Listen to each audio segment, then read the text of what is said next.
안녕하세요, 모야입니다. 오늘 말씀드릴 내용은 부동산에 대한 얘기를 좀 해볼까 합니다. 내용 궁금하시면 끝까지 봐주시고요. 보시기 전에 구독과 좋아요 꾹꾹꾹 누르시 기 바라겠습니다. 안녕하세요, 모야입니다. 요즘 많이 어렵죠? 예, 물가는 오르고 임금은 오르지 않고 그래서 좀 많이 힘드실 거예요. 많이 느껴요, 저도. 요즘에 그 화물차 기사분들이 수입이 많이 줄었다 그래요. 영상 뭐 유튜브나 이런 데 보면 많이 그런 얘기 하잖아요. 실제 공개하는 것도 있고 제가 느끼는 바도 좀 그래요. 물동량이 많이 줄었어요. 그 이유는 제조업이나 이런 모든 것들이 좀 어렵다는 얘기죠.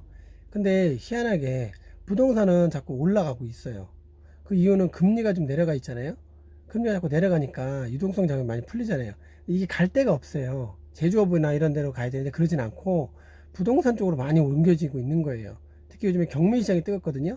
경매시장으로 옮겨졌어요. 그 이유는 부동산 규제가 있잖아요. 그래서 대출 규제라든가 이런 규제가 있기 때문에 일반적인 매물에 대한 거를 가지고는 수익률이 좋지 않으니까 그보다 좀 나은 경매 쪽으로 많이들 옮겨오고 있어요. 그래서 경매시장이 좀 뜨거워요. 실제적으로 경매를 꾸준히 하시던 분들은 일반적으로 했던 그전에 했던 매물들 가지고는 잘 수익이 안 나니까 안 하는 추세고, 특수물건, 하자가 있는 물건 이런 것 쪽으로 많이들 이제 보고 있는 추세고, 그 다음에 일반적인 매물들은 경매 안 하시던 분들이 경매로 좀 해보겠다 해서 많이들 몰리고 있어요. 그래서 좀 낙찰률이 높아요. 그러니까 제가 볼 때는 경매 하시던 분들은 약간 쉬어가는 텀이 있는 그런 분위기고, 안 하시던 분들이 이제 초보자분들이 많이 아파트나 빌라나 이런 쪽으로 많이 접근하시는 그런 추세가 되어 있어요. 그래서 지금 경매 시장도 그렇고요. 부동산 가격도 오르고 진짜 물가도 오르고 있습니다. 금리는 내려가고, 근데 우리가 버는 수입은 그에 비해서 많이 오르지 않죠. 그러니까 어떤 현상이 벌어질까요? 희한하게 수입이 적으면 지출이 적어지니까 부동산이 내려가야 되거든요. 월세나 전세 이런 게 좀 내려가야 돼요. 근데 그렇진 않고 월세나 전세도 약간씩 상향을 하고 있어요. 대신 매매가는 많이 오르고 있고 땅값도 많이 오르고 있고, 희한하죠. 이걸 갖고 버블이라고 얘기하시는 분들이 많아요. 그럴 수도 있어요. 근데 그렇지 않은 경우가 더 많다는 얘기죠. 예를 들어서 유동성 자금이 부동산에 몰리다 보니까 많이 약간 거품이 끼었다는 걸 느낄 수는 있어요. 그렇지만 결국에는 우상향이 되어서 부동산 가격은 오를 수밖에 없고, 그게 속된 말로 하는데 붕괴 막 이러면, 예를 들어서 붕괴 이런 얘기를 하는데 부동산 가격이 반토막 났다고 한번 생각해보세요. 반토막. 국가 경제가 어떻게 될까요? 난리가 나는 거죠. 그런 거를 원하진 않으실 거예요. 왜냐면 내가 집이 소유하고 있지 않다고 해서, 내가 부동산을 소유하고 있지 않다고 해서 폭락해라 그러면은 내가 수입원이 있는 일자리 자체도 없어질 가능성이 매우 높아져요. 내 수입이 반토막 이하로 떨어질 확률도 높아요. 부동산을 소유하고 있는 사람들이 부동산이 붕괴돼서 거래가 없다? 재산이 반토막 났다? 그럼 소비가 될까요? 당연히 안 되죠. 그럼 그 집에 살고 있는 사람들은 어떨까요? 전세, 월세 살고 있는 사람들은 월세, 전세 그걸 수입원으로 하고 있는 사람들이 그걸 더 받으려고 하겠죠? 하지만 그것도 가격이 내려가겠죠? 그럼 더 낫다? 그렇지는 않아요.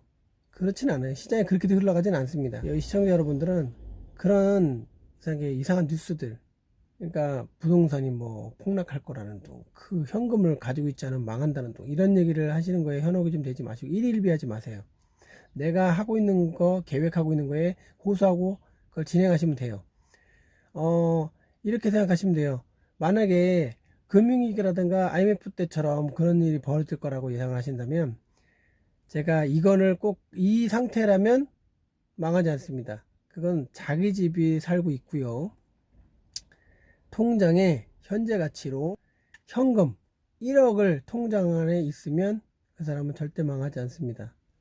현금 1억이 있고 자기 집에 살고 있고 대출이 없는 사람이라면 금융위기나 IMF 때 그 사람은 어마어마한 부자가 될 수 있는 기회가 됩니다.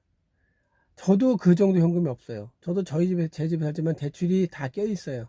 그리고 현금도 그 정도 돈은 없어요. 그래서 저도 무지하게 노력하고 있는 거고, 지금도 야간 일을 하고 있어요. 집이 있는데도 불구하고, 세를 받고 있는데도 불구하고 야간 일을 다녀요. 생계비를 벌려고. 그 정도 현금이 없고 그 정도의 자기 집이나 대출이 없는 사람이 아니라면 현재 나와 있는 뉴스나 이런 거 일일비 하지 마세요.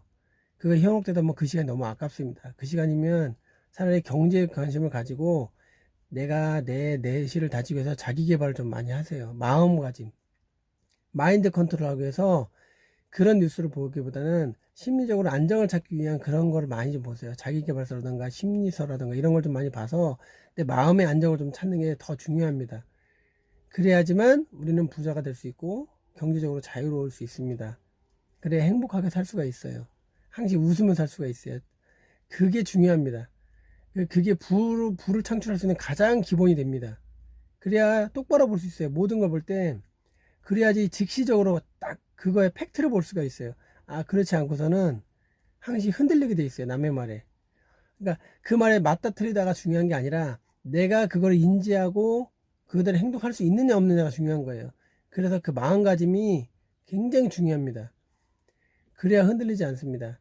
여러분들도 그런 마음가짐으로 항상 부동산이 됐든 뭐 주식이 됐든 어떤 경제에 대한 흐름에 대한 사이클을 좀 보시길 바라고 권해드리고, 하나를 더 말씀드리면 제가 지금 세를 주고 있는 주택 2층에 월세가 만기가 돼서 나간 지가 지금 한 달 반이 좀 넘었어요. 근데 아직도 비어 있어요. 사람이 들어오지 않고 있다는 얘기죠. 그 이유는 여러 가지 이유가 있겠지만 주변에 입주 물량은 특별하게 있는 건 없어요. 근데 그렇다는 얘기는 현재 집들이 이사 가는 집들은 좀 있더라고요. 그 집들을 보면 아파트나 빌라 이렇게 이사를 가는데 저희 동네에 경매로 지금 집이 좀 많이 나오고 있더라고요. 그 이유는 뭘까요? 대출을 받은 집이 대출의 이자를 못 내서 연체가 돼가지고 법원에 넘어가는 경우죠. 그래서 경매 물건이 좀 많이 나오고 있다는 얘기예요. 그 집을 경매로 누가 낙찰을 받아서 세를 주거나 매매를 하거나 이런 상황이겠죠. 그래서 이게 회전율을 봤을 때 현재 일반적으로 거래되고 있는 집들이 좀 많이 되고 있지 않다, 이렇게 보시면 될 것 같아요. 저도 그렇게 생각하고 있고 저도 그거를 느끼고 있어요. 그래서 올해 안에는 좀 비어있는 확률이 좀 높겠다라는 생각을 하고 있어요. 안 하고 있는 게 아니라 이미 하고 있었어요. 근데 좀 빨리 나갔으면 좋겠네, 이런 마음이죠. 그래서 좀 마음이 좀 편안합니다. 왜냐면 이미 한도를 정해놨기 때문에, 올해는 좀 힘들 수 있겠다는 정해놨기 때문에 버틸 수 있는 거예요. 조급한 마음은 없죠. 대신 좀 빨리 나가도 좋겠다, 이런 생각을 하고 있죠. 그게 현재 시장의 흐름입니다. 여러분들도 그런 걸 좀 잘 보시고 예의주시하고 그렇게 좀 시장을 좀 보고 판단했으면 좋겠습니다. 제가 편의점 야간 배송 일을 하고 있는데 저희 배송하는 사람들끼리 잠깐 시간이 남아서 10분 10분 이렇게 얘기할 때들이 있어요. 그러면 다들 힘들게 살죠. 누가 그 밤에 그 일하고 싶겠어요, 잠 자는 시간에. 그리고 저 같은 경우는 저녁 하나만 하고 있는데 아침 저녁으로 하시는 분들이 대부분이에요. 제가 볼 땐 저 말고는 다 그렇게 하는 것 같아요. 그 이유가 수입원이 마땅히 크지 않고 다른 거 할 수가 없고 그리고 지출은 늘어나고 그러니까 그렇게 하겠죠. 근데 희한하게 생활이 나아지진 않아요. 자기 집을 갖고 있는 사람도 거의 없고요. 전부 전세 살고 있고 전세자금도 대출을 받아 전세자금 대출을 받아 살고 있고 이런 분들이 대부분이에요. 그게 힘들다는 얘기잖아요. 근데 왜 그럴까요? 시장엔 자꾸 자금이 풀리는데 그 자금이 풀린다는 얘기는 물가 인상이라는 얘기가 똑같은 얘기예요. 유동성이 많이 풀리면 물가가 올라가요. 올라가는 만큼 집값 올라가죠. 월세 올라가죠. 전세 올라가죠. 다 올라가는 거예요. 세금도 많이 내야 되고.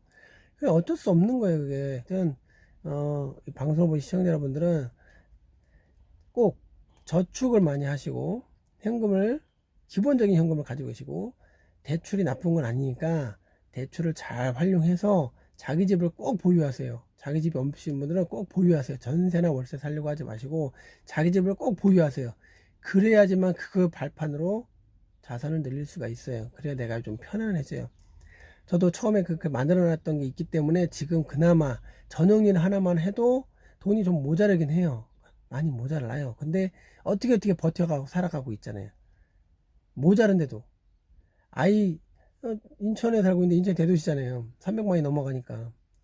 이런 대도시에서 아이 셋을 키우면서 5인 가정이 한 달에 200도 안 되는 수입으로 살 수 있나요?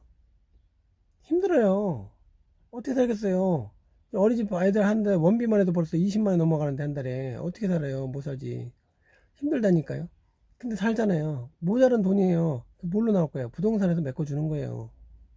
전세가 올라서 메꿔주고요. 월세에서 메꿔주고 메꿔주는 거예요. 대출 다 이자 갚으면서도 원금 갚으면서도. 그러니까 사는 거예요. 그래서 꼭 그런 쪽에 관심을 가지시고 현명한 판단하시고 부를 창출하시길 바라겠습니다. 오늘 영상은 여기까지고요. 다음에 또 생각나는 부분이 있으면 또 영상 올리도록 하겠습니다. 감사합니다.